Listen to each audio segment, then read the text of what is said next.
Hi, I'm Susanna Kay with the Space That Works Organizing, and today I am talking about the 3 questions to ask when deciding where to keep things and organizational property law. Are you ready for this? Now, whenever you're trying to decide on where to store an item, there are 3 questions that you should ask yourself first. First question is, when is the last time that you used it? If it was maybe a rice cooker or some strange craft item, possibly you've not even used it for a year. That's going to tell you if you need it close at hand or if it can be stored further away. The second question is how heavy it is. If it's a very heavy item, then that immediately tells you you're not storing it up high. It's going to be stored lower to the ground. Then the third important one that a lot of people forget is, does it have a security or safety reason? A good example would be a fire extinguisher. Hopefully you've not used that within a year, and it is rather heavy, but that is one where you break all the rules and you keep it close at hand. So, heavy, safety, and last use.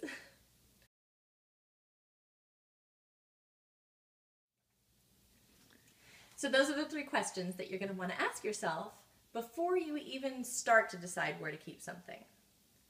Next, my organizational property law is what I call it. I determine the location for items based on what type of property that location is. For example, in a closet, beachfront property is the highest value property. That's any property that you can reach, either in a closet, on a workspace, in a cabinet, that you don't have to get on your toes or bend over for. If you can reach it easily without bending or leaning, that's beachfront property. That's your most valuable property. The things that go in that area are what you use the most often. Again, aside from heavy and aside from security uses, if you're using it the most often, it goes beachfront.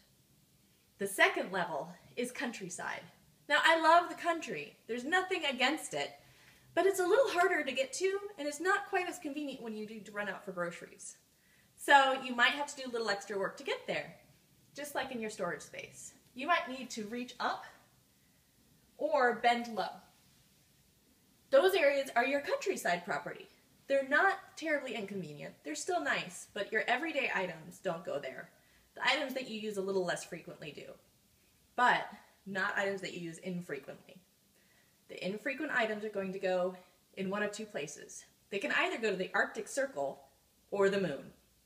Now the Arctic Circle, that one's a tough one. I don't know about you, but I'm not going to go there anytime soon because that's hard to get to. I am not trekking up mountains and flying little planes into the Arctic area. So the Arctic Circle is somewhere where I would have to get out a step ladder, or I would have to bend down really low and crawl on my hands and knees to get to, or some other uncomfortable way of getting to it. Anything that goes in the Arctic Circle, I'm rarely using. So for me, I don't cook. So you know that my crock pot or my roasting pan, those are in my Arctic Circle. That's a good example of the Arctic Circle. So what's the moon? Now the moon is somewhere like your attic, your shed out in the backyard, somewhere that's really difficult to get to, even harder than the Arctic Circle. And that's something that probably you only need to keep for in-case items or the once-a-year items. For me, that would be my Christmas decorations and my taxes. You know you have to keep your taxes, but you don't have to access them. They do very well on the moon. Now, with something that's important like that, make sure that it is in a fire-safe box, locked away from thieves and prying eyes. But feel free to put that as far away from your regular living space as possible.